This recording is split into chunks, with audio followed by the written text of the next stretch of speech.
If that looked like just another threat, stop there. By the time Iran put Apple, Google, Tesla, and Boeing on one target list, something more dangerous had already happened. The war had already crossed into the systems that make ordinary life and American power run. At 4:30 in the morning, a Shahed 136 struck an Amazon Web Services data center in the UAE, sparked a fire, and forced a power shutdown. That one hit shattered the comfortable lie behind this story. Because it proved the cloud was no longer above the war, it was inside it, flammable like anything else. Then Iran's Revolutionary Guards did something even more destabilizing. They put a deadline on famous American names. They listed 18 businesses, including Google, Apple, Tesla, and Boeing, and said targeting would begin from 8 p.m. Tehran time on April 1st. That is not random outrage. That is a timed attempt to turn boardrooms, compounds, and offices into psychological front lines. And the wording was not coded language. Iran's message said those companies should expect the destruction of their respective units in exchange for each terror act in Iran, starting on April 1st. Once that sentence exists, the story is no longer about bad headlines. It is about corporate infrastructure, being spoken about in the language of retaliation and ruin. This is where we track the war, after the official version breaks down. So subscribe now, and in the comments, tell me which name on that list should scare Washington most. Because the right answer decides whether you're watching a headline or seeing the battlefield change shape in real time. Those 4 names in the title were not chosen because they sit in the same industry. They were chosen because together they describe the 4 layers Iran wants to frighten at once. The brands people use, the systems that move data, the symbols of future tech prestige, and the industrial spine behind American force. That is why the title hits. It compresses an entire war model into a handful of familiar names. The fuller list makes the logic obvious. This was not just about consumer tech or famous logos. It stretched across chips, cloud, AI, finance, enterprise systems, industrial infrastructure, and even included G42, a major Emirati AI player. So the target was not one company. It was the ecosystem that lets American power sit inside Gulf territory, wearing a commercial face. That is the first thing a click-driven audience wants answered, and it should be answered cleanly. Why Apple, Google, Tesla, and Boeing? Apple and Google make the threat feel intimate. Tesla makes it feel futuristic and prestigious. Boeing strips away the illusion that this is only about civilian brands and reminds you that industry, transport, weapons, and force still live underneath the logo layer. That is also why the title is emotionally violent in a truthful way. It drags the war out of the desert and into names people already carry in their pocket, type into every day, or associate with American dominance. It tells the viewer, in one line, that what looked distant is now being aimed at symbols of normal life and strategic power at the same time. Now we get to the layer beneath the outrage. Part of Iran's framing is propaganda, but part of it points at something real. Palantir's Maven is a command and control platform that analyzes battlefield data and identifies targets. Once private software is operating in a targeting chain, it becomes much harder to pretend the commercial layer of American power is completely separate from the military layer. Iran's official military outlet did not accuse these firms of vague political sympathy. It accused 18 companies of being involved in planning and tracking targets for U.S. attacks. That accusation is not independently proven across the whole list, but it tells you exactly what Iran is trying to do. Reclassify commercial infrastructure as part of the strike architecture. And once that framing is out in the open, the argument changes. Iran does not have to prove that every office or server hall is a bunker. It only has to blur the line enough that governments, investors, insurers, and employees begin treating those places like wartime risk. That is a strategic move, not just to destroy infrastructure, but to corrupt its civilian immunity. This is where weaker scripts start lecturing and lose the audience. The real retention question is much simpler. Was this a bluff?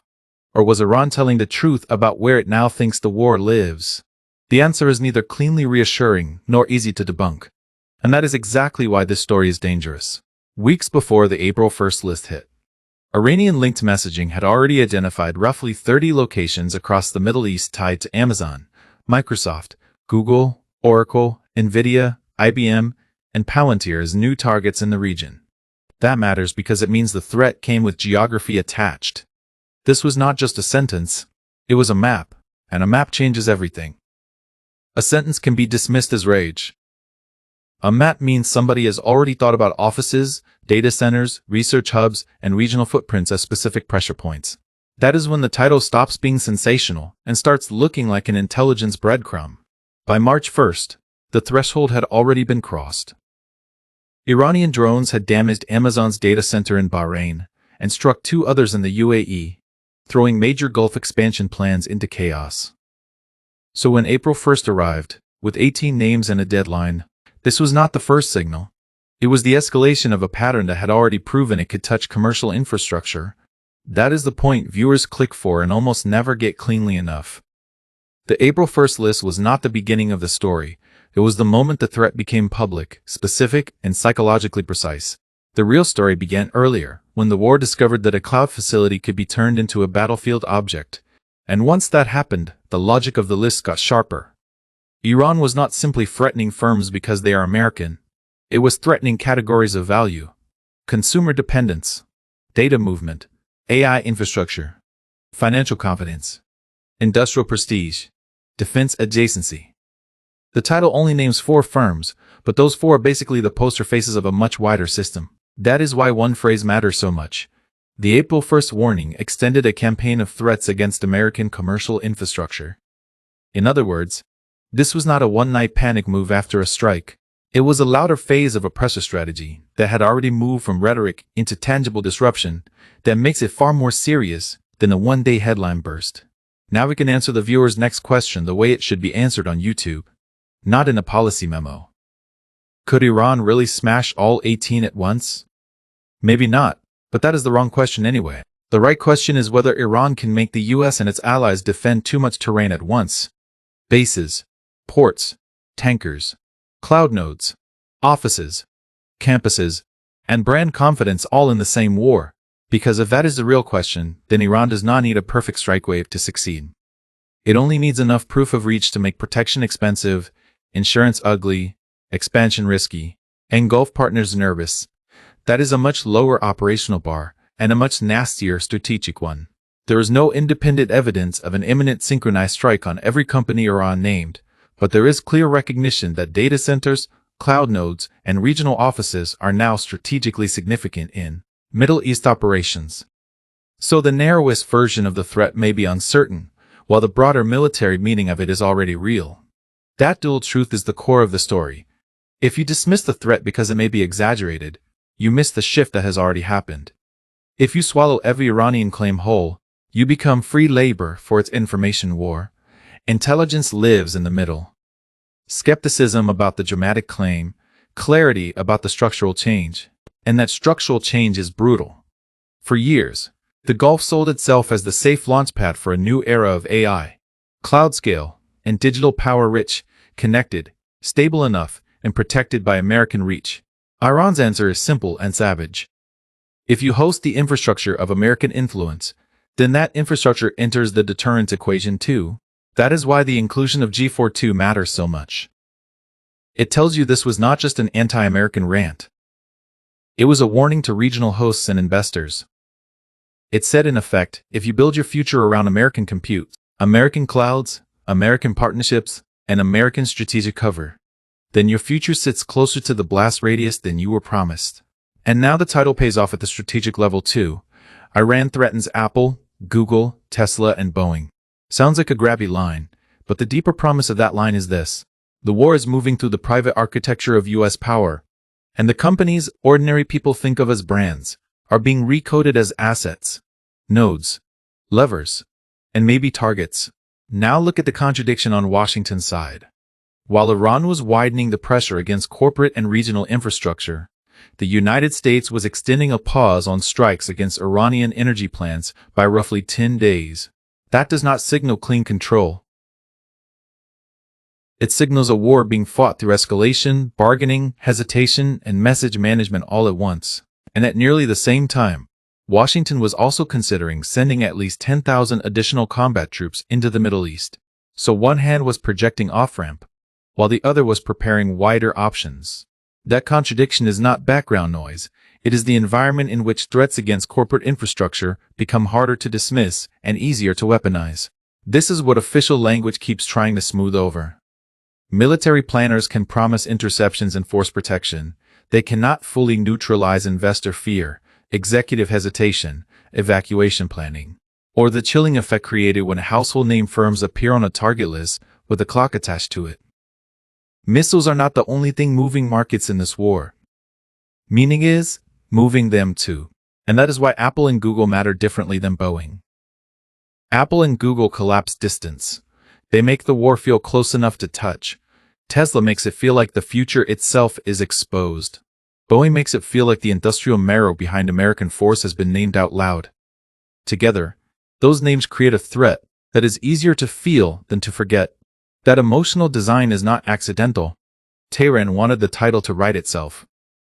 It wanted ordinary viewers, executives, diplomats, and Gulf elites all staring at the same list and asking the same question. If these names are now target-shaped, what exactly still counts as civilian insulation in this war? That is a powerful question because nobody can answer it cleanly anymore, and the consequences were already bleeding outward into American life. Gas prices had climbed past an average of $4 a gallon, for the first time since 2022. That is how infrastructure warfare travels, from ports and data halls to household budgets, from Gulf tension to U.S. political pain. The war does not have to hit an American suburb directly to start punishing one.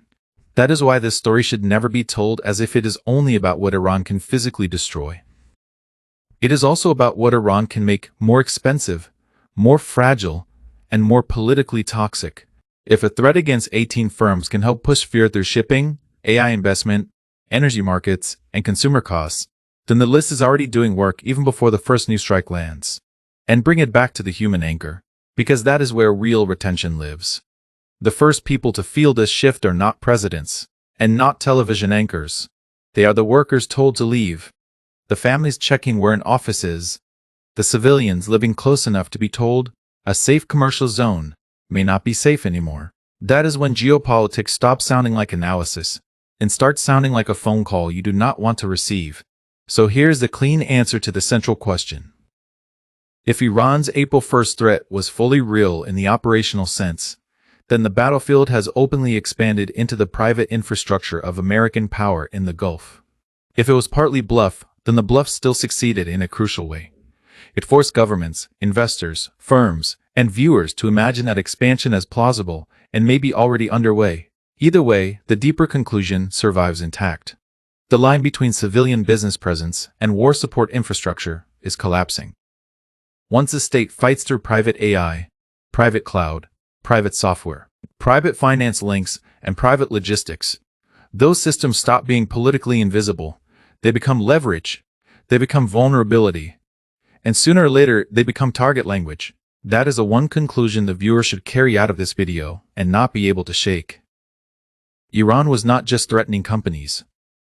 It was threatening the illusion that American power can hide inside commercial branding and still expect immunity. Apple, Google, Tesla, and Boeing were not chosen as random names. They were chosen because together they tell the story of how the war really works. Now, and once that story is visible, the headline looks less like clickbait and more like a warning label.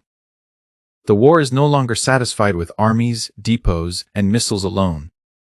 It is reaching for the systems that make power feel civilian, normal, profitable, and far away from the front. That is why the title works. That is why the audience clicks. And that is why this story hits harder than the official version wants it to. Stay locked in here. We follow the pressure points before the headlines admit they exist.